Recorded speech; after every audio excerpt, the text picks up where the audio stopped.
नमस्कार, इशारों इशारों में आपका स्वागत है। मैं हूं संकेत उपाध्याय।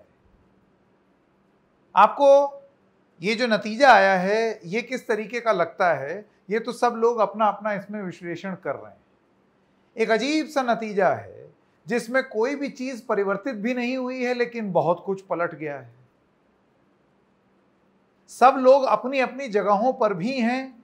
जो सत्ता में हैं वो सत्ता में हैं और जो विपक्ष में हैं वो विपक्ष में भी हैं, लेकिन उसके बाद भी जज्बात पलट गए हैं, हालात पलट गए हैं, बातचीत पलट गई है, लोगों के हालचाल पलट गए हैं। और हां, आपने ठीक समझा, बार बार एक शब्द का प्रयोग इसलिए किया जा रहा है क्योंकि ऐसी स्थिति में कब कौन पलट जाए उसका कोई भरोसा नहीं। एनडीए की मीटिंग हुई, तमाम लोग मिले, प्रधानमंत्री को प्रधानमंत्री बने रहने का एक प्रस्ताव हुआ जिसको सभी लोगों ने स्वीकृति दे दी। और उस स्वीकृति देने में नीतीश कुमार और चंद्रबाबू नायडू भी थे। लेकिन क्या यह स्वीकृति सिर्फ अभी भर की है कि आगे स्थिति पलट सकती है? कुछ नजर डालते हैं इन दोनों के बारे में। यदि आपको याद हो, 2019 के चुनाव से पहले चंद्रबाबू नायडू पलटे पलटे से दिखाई देते थे जब वो नरेंद्र मोदी और भारतीय जनता पार्टी को हराने के लिए विपक्षी एकता में जुटे हुए थे कि विपक्ष के सारे लोग एक साथ हो जाएं, सब लोग एकजुट हो जाएं ताकि नरेंद्र मोदी की सरकार को और एनडीए को और बीजेपी को पलटा जा सके। 2019 में उनके इन अरमानों की पलटी हो गई। वहीं 2024 के चुनाव से पहले नीतीश कुमार वो इंडिया गठबंधन की पहली मीट, उसके जो है वो आप ये समझिए उसकी अगुवाई कर रहे थे। ये वही नीतीश कुमार हैं जो कि पलट गए, एनडीए के साथ हो गए। क्या अभी भी एनडीए के साथ ही रहेंगे? अभी तो फिलहाल हैं। मीटिंग में इन्होंने भी स्वीकृति दी है कि प्रधानमंत्री जो है वो प्रधानमंत्री बने रहें, पूरा समर्थन है। लेकिन क्या ऐसा हमेशा रहेगा? क्यों कह रहे हैं हम?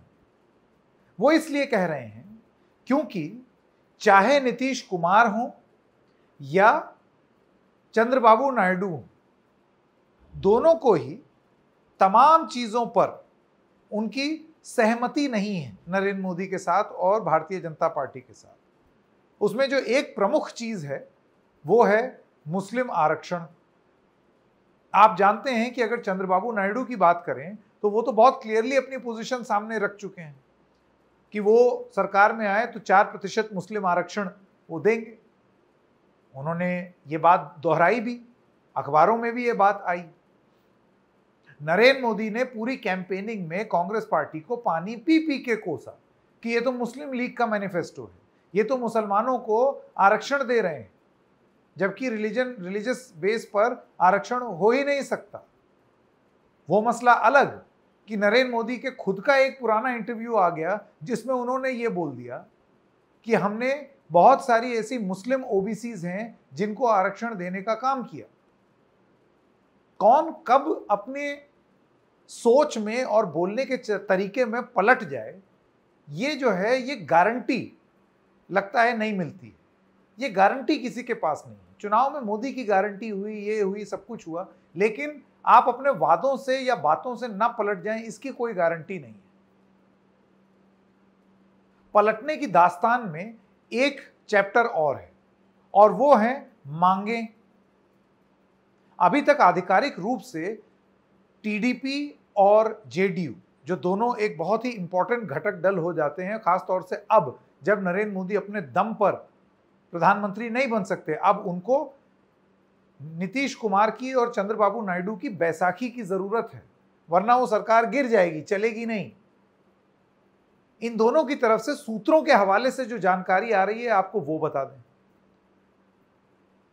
जानकारी नंबर 1 वो ये है कि टीडीपी की तरफ से ये कुछ मांगे रखी गई हैं कि आप जरा हमको ये दे दें तो उसके बाद फिर हमें बड़ा अच्छा लगे और हम इस गठबंधन का हिस्सा बने रहें।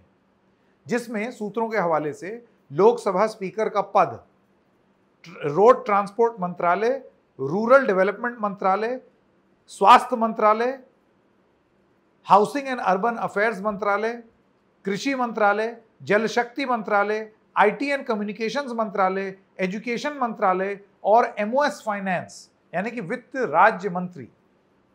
मतलब जितनी संख्या नहीं उससे कहीं ज्यादा जो है वो उन्होंने थमा दिया है, ऐसा सूत्रों के हवाले से बताया जाता है। अगर ये नहीं दिया गया तो अभी तो उन्होंने दे दी है स्वीकृति नरेंद्र मोदी के प्रधानमंत्री बनने पर और अपना समर्थन भी, पलट गए तो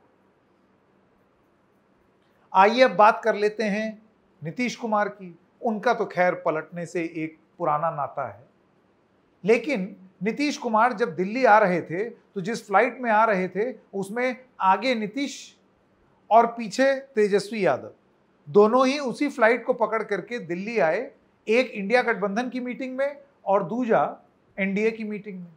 अच्छा, बैठे तो एक दूसरे के पीछे थे, लेकिन जब फ्लाइट उड़ी और दिल्ली में लैंड करने से पहले तेजस्वी यादव, आप क्रोनोलॉजी समझिए, तेजस्वी यादव पीछे से आगे आकर के बैठ गए। तो ये जो सीटों की पलटा पलटी हुई, ये क्या समर्थन की अल्टा पलटी में भी परिवर्तित होगा?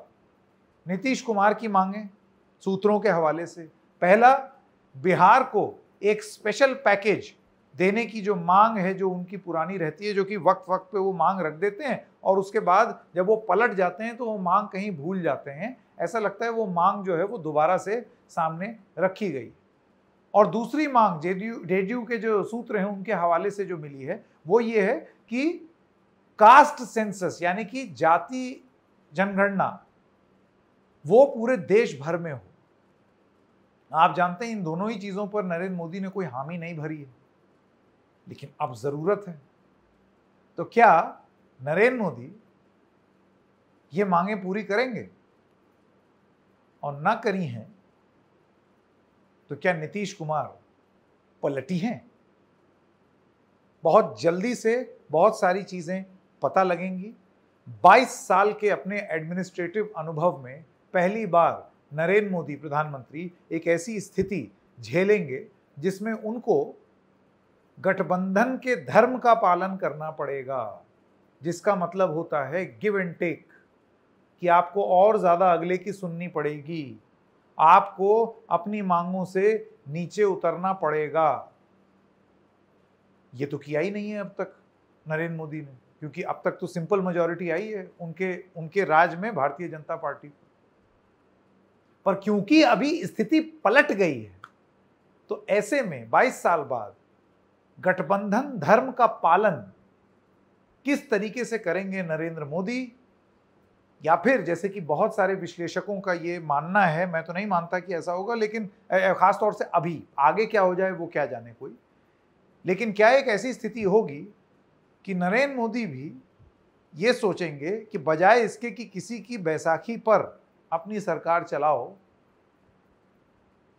इस जनमत को पलटते हुए वापस जनता के पास जाओ और बोलो कि ये जो आपने 2024 में किया है इसको पलट दीजिए। कौन पलटी खाएगा हम देखेंगे। इशारों इशारों में आज इतना ही। हम फिर मिलेंगे किसी और मुद्दे के साथ। तब तक के लिए नमस्कार।